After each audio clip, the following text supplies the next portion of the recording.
Hi, welcome to a very special, different episode of the Royal Bee Yarn Company. I'm Tony, I'm Kelly. and we own the Royal Bee Royal Yarn Bee Yarn Company, Company. which is a store in Pacifica. Yep, if you're tuning in for the very first time. Tony is a teacher here Look there, babe. Look there. Oh, okay. Yeah. Tony's a teacher here in Pacifica. Yeah, And we have really exciting news. we do. But first, we're going to start the show with an interview. Oh, I with... think we should just go ahead and tell everybody the exciting news like right now. Okay, well, we're moving store. We're moving to a new location in Pacifica. Yeah. Just over there. Yeah. Just over there. Yeah, Literally over there. it's not far at all. And we're going to show you the new location, Yeah. aren't we? Yeah, but first, But first, we have an interview with Yvonne, Gamer Babe Knits. yes. Beautiful, beautiful local designer. She's beautiful, and her work is beautiful as well. And I think that you guys are gonna really enjoy getting to know her. She's absolutely delightful. We love Yvonne. So let's go to Yvonne. So yeah. Hi, Yvonne. Hi, Yvonne. Magic. Hi everybody.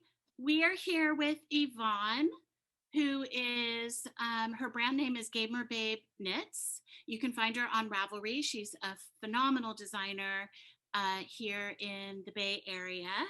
And Gamer Babe Knitter is her Instagram handle if you want to follow her. But we're so delighted to have you and to interview you. Thank you so much for having me.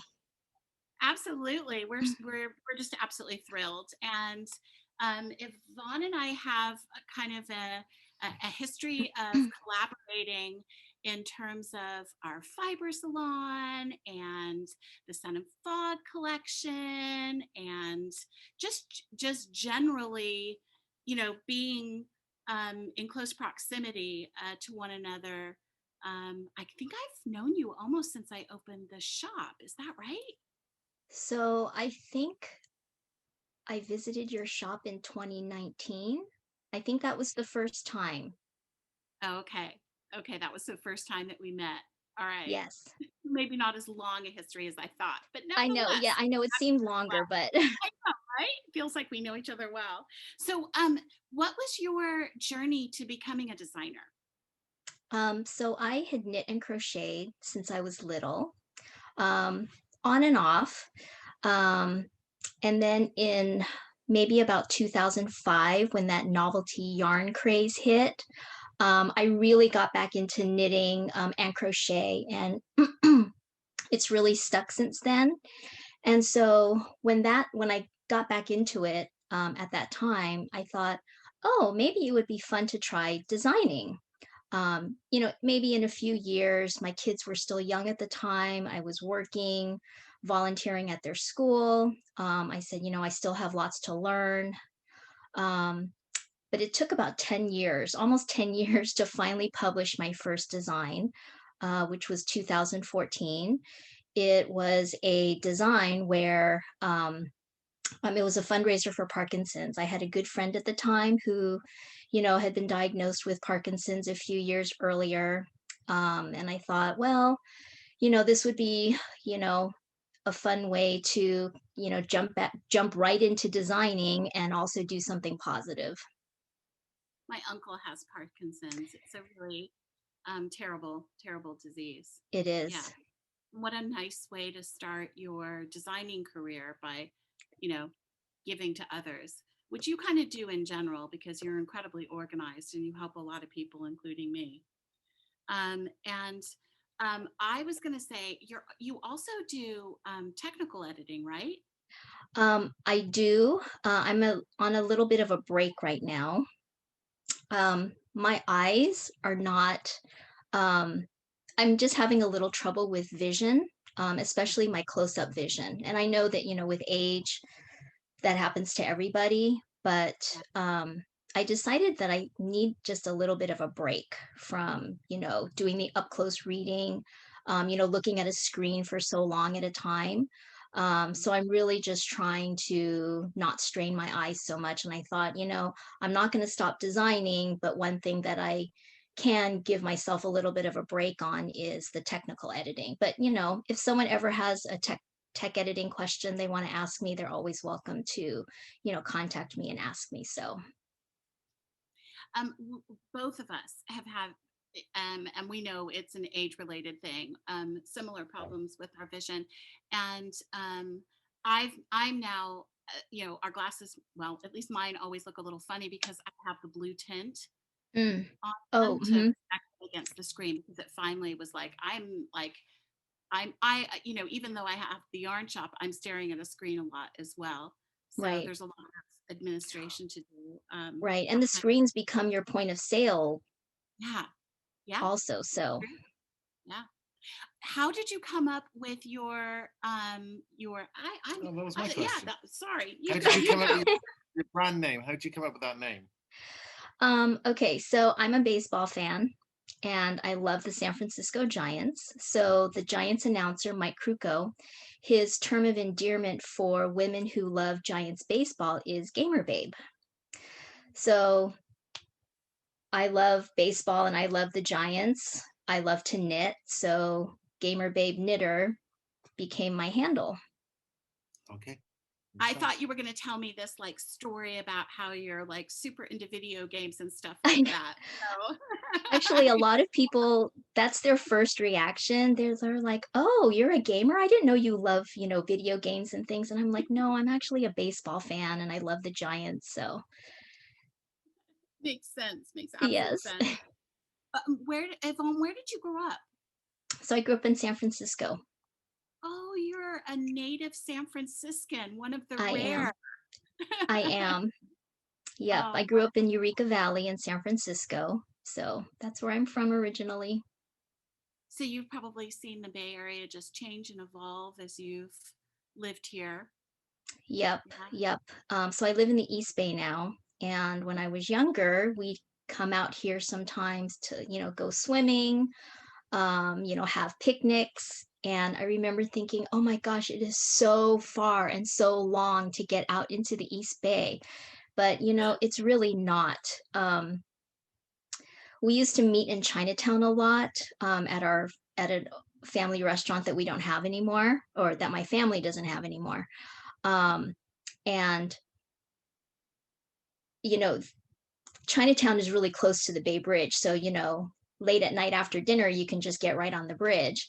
And I remember my cousin, texted me one day after dinner and he's like, "Oh, you're home already?" And I said, "Yeah." And he's like, "Oh, it probably took you just as much time to get to the East Bay as it took for him to get out to the Richmond district." Yep. We always say that So, about Pacifica, like because we're always going into San Francisco to meet our friends. I think the vast majority of our friends live in San Francisco, and that's kind of where pre-COVID, where most of our like social life took place. And by the mhm, time we would leave Pacifica, get into San Francisco and get parked, our friends would have, taken just as long that live locally. right. So I would love to see, would you share with us like a few of your designs? Sure. Okay, yay. Okay. I see one of Um, them in the yes, I'll talk about that one last. Okay, Um, so my most recent published design is the Rolling Tide cowl. so beautiful. Absolutely stunning. So this is one of the brioche. It's a brioche stitch pattern. This is one of them. This is the other one. Nice. Wow. And so this one was designed as part of the Sun and Fog Winter 2021 collection. And it's knit in Fiber Circle Yarns or Fiber Circle Studio Dreamy DK. Is beautiful yarn. I loved designing this with this yarn. It is a stunning, stunning design. Thank you. It was Really really fun. It's my spectacular. second brioche design, so it was really fun, and I hope to do more brioche in the future at some point. This is Dragon's Gate hat. So cute. So Um, cute. it's got a little slip stitch cable pattern to it. So Love it. just plain slip stitches and also a slip stitch cable pattern. This is designed with Speckled Finch Studios Cozy Worsted. And this one is going to be a little hard to show, but this is Grant Avenue Stroll. Oh yeah, stunning. This was something I designed for I Knit San Francisco, which you're Yeah. featured in the book also. Yeah. Um, I was so proud to be involved in that. do you still have inventory I of the book? I might have a few copies. I don't. Yeah, I think I have a few copies left. Yeah. Okay, so Grand Avenue Stroll is kind of my story of, growing up and, being in San Francisco Chinatown. So I'm not really sure what I was thinking when I designed it, but the design is like a sampler. So there are 5 different stitch patterns. Well, I guess 6 because there are 5 sections with 5 different stitch patterns plus a cable pattern that runs the whole length of the shawl. So the reason I love this design is not necessarily for the design itself, but it was through that collaboration with One More Row Press and working on I Knit San Francisco that I've met so many local fiber people. So designers, dyers, LYSs, and it just opened up this great community that's just right here outside my door. So that's why that design is really special to me. I met Kelly White through that. Me too. Jules. Yes. Knit through Jules. Yeah, it was. I totally agree. So it was through that I Knit San Francisco get together with Jules. I think Kelly was there that day. Ava, Nina, Ann Valley. And we all came into your shop after we got together. So that was the day that we met. What, the day that we met? Oh my That gosh! was the day. Oh my gosh, that's so cool. Yeah. Yeah. So the last one is this design here. It's called Golden Gate Park Shawl. And it's going to be actually published later this month in Notions. So that's an online magazine. So I'm really excited about this one. Oh, and this one was designed with Sincere Sheep, Cormo fingering, which I think you also carry in your shop. Yep, I have Sincere Sheep. I have Speckled Finch.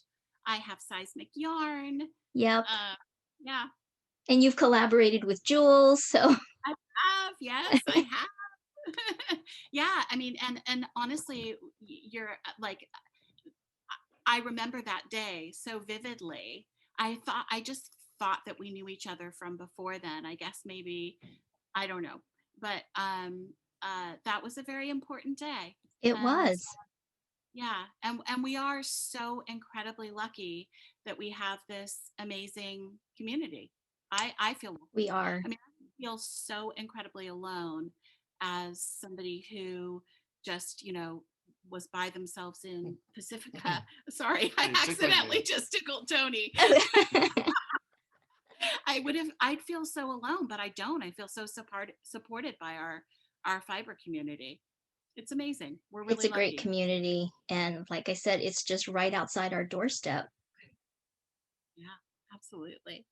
Okay, so what do you? I'm stealing all the questions. This is a you question. That's This is me question. Then I'll pass I over wouldn't to you. actually Yeah. ask this question. What do you have on the needles at the moment? So I have so many whips, it's not even funny. I mean, and I'm sure I'm not the only one, but whips from years and years and years ago. Every once in a while, I go through them to see, okay, do I want to frog any of them? Do I, want to keep it? But actively, what I'm working on. So I also crochet. I haven't designed any crochet patterns yet, but I really wanted to start Pebbles and Sand. Yes, it's gorgeous. So this one is by Kristen Lynn, Artfully Hooked, and it's also a Sun and Fog Winter 2021 design. And so I really needed to, I don't know what the crochet equivalent of casting on is, but I really wanted to, I don't know, get hook on. I don't know. So I started that, and then I also and I started Soar Scarf. Oh, beautiful. Yes, I love that pattern. So this one is by Kavitha Rahman Craft Doodling Designs, and this one I'm using a local yarn, Sea Change Fibers or the Dye Project, and using their Ecola Fine. So this one has been um, really great. I love working with all of the Ecola yarns. I haven't, I keep threatening to get sea chain fiber into the shop, and I haven't, like, I don't know, I get disorganized with everything going on. But I will. But what I absolutely adore about her yarn is the fact that, much like my yarn, she's really, really paying attention to the source of her fibers. She's Yes. making sure that the entire process is environmentally sustainable. And I really, really, really appreciate that about what she's doing. And she's got a bunch of various different uh, charitable organizations that she's supporting through the Sea Change Fibers as well, which is just awesome. Yep. Yarn with a heart. So Yes. yeah. Okay, over to you. Okay, I got the fun questions now. Yes. What did you want to be when you were little? When you grew up? So I wanted to be a teacher. Ah, Ah, I wanted to be a pharmacist. I have a few aunts and uncles who were pharmacists. And then when I started watching the Giants when I was about 12, as I kept watching them over the years, I actually wanted to go and work for the Giants organization. It never happened, but since we were just on the subject of what did you want to do when you were little, those were the things. So that's cool. those are great. um, you go ahead and keep asking. They're the fun questions. And Oh, okay. If you had to eat one meal over and over again for the rest of your life, what would it be? sushi, so, sushi and sashimi. One of mine, yeah. one of yours. Yeah. One of. Okay, and that's your other favorite question. Okay, what was the last piece of music you listened to? So I don't listen to music much, Okay. but I love the music from Wicked, Les Miserables, and Miss Saigon. Oh, musicals. Yeah. That would be my sister's answer. She absolutely, Wicked is like her favorite musical, and she, like, will put that on and sing at the top we've of seen her. it 3 times. We have seen it 3 times, yeah. I've seen it 3 times also. I think there was a time when I think I knew every word to every song. So we saw it once in London and twice in San Francisco. I think I saw twice in San Francisco, once in LA. Oh, okay. Yeah, we actually saw Aladdin in London. That was really fun. Oh, cool. I didn't know that was a musical. I didn't either. I know it's a pantomime. Okay. I love a good musical. I'm a sucker for a good musical. Yeah. Yes. When I grew up in Southern California, and my parents had seats at the Pantages Theater. Yeah. And so we would get all dressed up as little kids, and my parents would take us to this particular Italian restaurant that they loved that was near the theater, and then we would all go and see the musicals. I mean, they didn't always take us kids, but when they did, it was just absolutely magical. We felt so fancy. Yep. Yep. And that's actually where I saw Wicked in Los Angeles at the Pantages. Well, there you go. Connections. Do you have a favorite color? Yeah. Orange. Yeah, favorite color. That's my brother's favorite color as well. It's a very I'm coming around to liking it as well. I like orange. Yeah, I like that kind of orange particularly. Yeah, orange is a happy color. I like it. Yeah. It is a happy color. It is. Sunshine. Pink is my favorite color, no question whatsoever, and it's that kind of like dirty ballerina slipper pink that I love. But I've been cheating on it all year with yellow. I think that I needed that sort of like bright, fun color in my life, but I like all colors. There isn't a color I met that I didn't like. Right. So, I have a friend whose favorite color is pink, and mhm. she buys a ton of pink yarn, but she knits green things. Oh, okay. I knit a lot of green things too, actually. Funnily enough, Yep. it's my go-to knit color, army green. Question 8. Okay. Oh, this is a good one for you. You ask. Okay, what's your Okay. most annoying habit? So I had a really hard time with this one, but it actually dawned on me like 10 minutes before I called in. Yeah. I like to rearrange our recycling bin in the kitchen Oh, because, things get thrown in there, the boxes aren't flattened, things aren't stacked, and I just like it to be efficient and to, fit yeah. as much in there as possible before we actually dump it outside. So if I see things, I'll just rearrange them in the recycling bin, That's even not though it's going to get dumped outside. that. I kind of do that as well because Yeah. some people in our household throw boxes in whole now and again. Now and I again. think it's Oh, because I think it's because when I was younger, my aunt, I don't know if this was true, she said, well, they did this study and you can fit more paper in a bag if you just put it in there flat than if you crumpled it all up and threw them in there. mm, yeah. And so that just made me think of efficiency. And so, you know, I end up doing that to our recycling bin as well. And I kind of try and hide it like when my husband and my kids aren't watching, even though they know it's me, if they look in there the next time. Good one. I like love that it's a secret annoying, I like know. annoying habit. Yes. Um, so when did you mentioned earlier that you learned to knit and crochet when you were young. Who taught you? Um, so it was a combination of my mom and we had like a babysitter or a nanny at the time. So they both taught me to knit and crochet. I also learned sewing from my mom and my grandmother because I have to give credit to my grandmother also.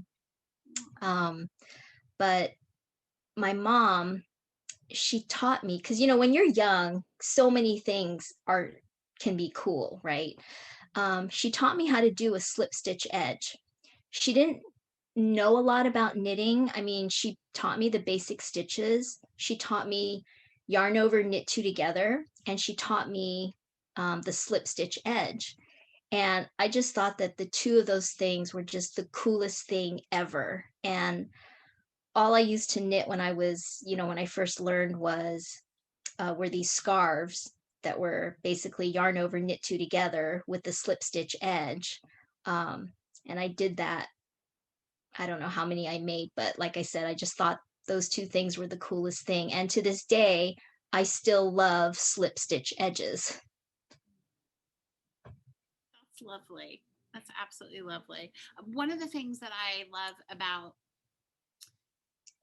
knitting, crochet, sewing is my first craft, is the fact that it's something that we hand down to one another.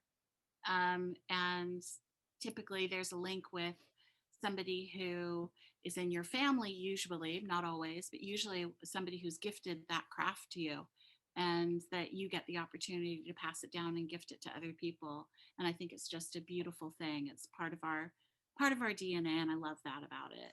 Yep. So, and to be able to, teach each other. I'm growing all the time in terms of my skill set, by the fiber community that I'm surrounded by. I've learned so much since I've opened up the shop Yep. and become a better knitter and learn to crochet. So, and I love crochet. So, yeah. Do you have a good child appropriate joke that ends the show? So I'm sure this has been told by somebody who's been on your show before. Um, Okay. but what did the hat say to the blanket? What? You stay here, I'll go on ahead. Ah! Ah! Oh, that's a new one. It is Good new. job. And Oh, I've never good. heard it before. So Okay.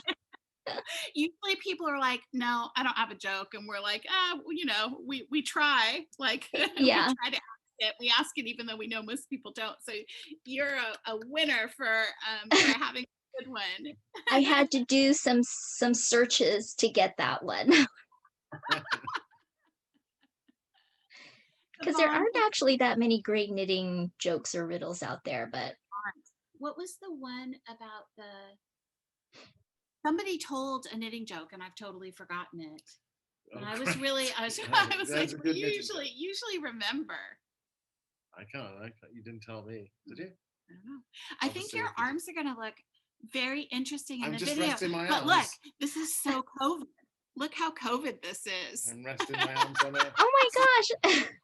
Otherwise, my arms go down here and I look funny. So Oh, this is Just kind of okay. Anyway. I like it. Anyway, Yvonne, thank you for being on our silly little video blog, and Oh, it's not just silly. I love it.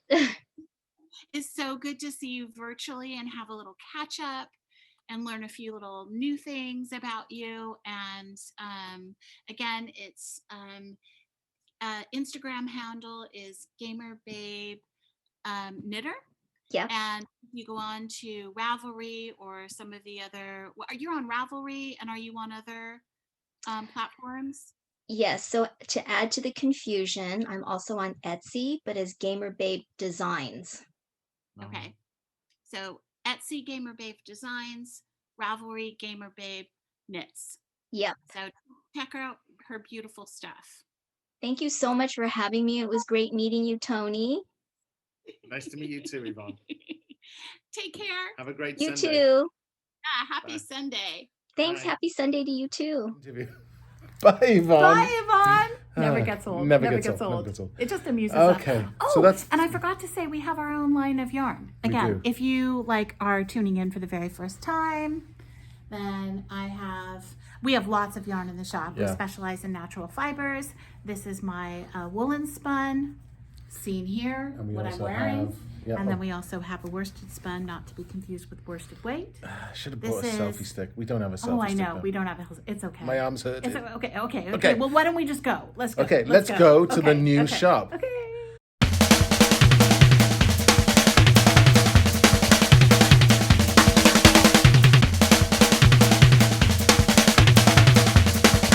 So here we are at B2.0, which is just across one. And it's a hop and a skip. And we're going to now show you the inside. Hasn't been filled with yarn No, stuff. it's got nothing. It's empty. It's got nothing. It's got nothing, but it isn't the shameful mess that it was to start with, because we have had it painted, and it'll still be a little rough around the edges. We haven't done anything to the garden yet, but that's next. And just another thing is that we're just a block from the ocean. It's tremendous. So Let's go in. Okay. Here we go. Dirty old door. Need to touch that paint though. Yeah, we'll do that. Touch up needed. Yeah. Yeah, pretty gross. But here we are.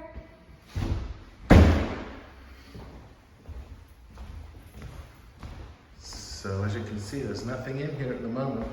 Ooh, let me put the lights on. That'll look pretty. Oh yeah, put the lights on. That'd be pretty. Ooh. Oh, yeah. Ah. There you go. So our daughter Patricia pretty much picked out the pink color by and large.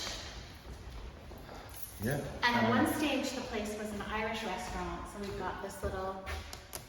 So I bet locals will probably recognize that, and they might recognize this place. Maybe. Okay, so as you come in, there's the entrance we just came in. This is going to be full of yarn stuff. We have a kitchen, which used to be the restaurant kitchen, I assume. Kind of a mess. We'll fix it up. Maybe we'll serve tea. We'll see. Okay, let's go through here and look at this space over here. This is going to be what a hive is going to be. So. Yeah.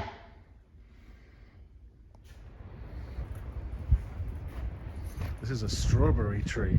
No relation to the strawberry plant. I googled that. Needs a bit of gardening, bit of cleaning up. Yep.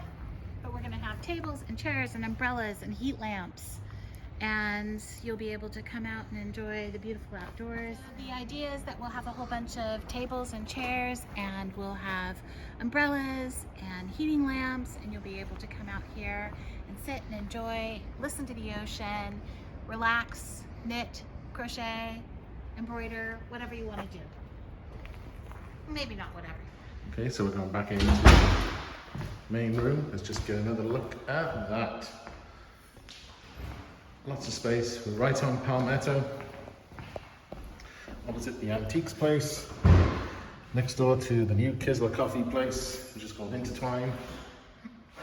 It's going to be beautiful. We're going to move in. So Saturday, April 3rd, we have a whole bunch of people that are coming to help us move the yarn. Yarn people are moving the yarn, but then we've got movers that are going to move all the furniture. So we're going to close a couple hours early on Saturday, April 3rd, and then we'll be reopened April 7th, Wednesday, April 7th.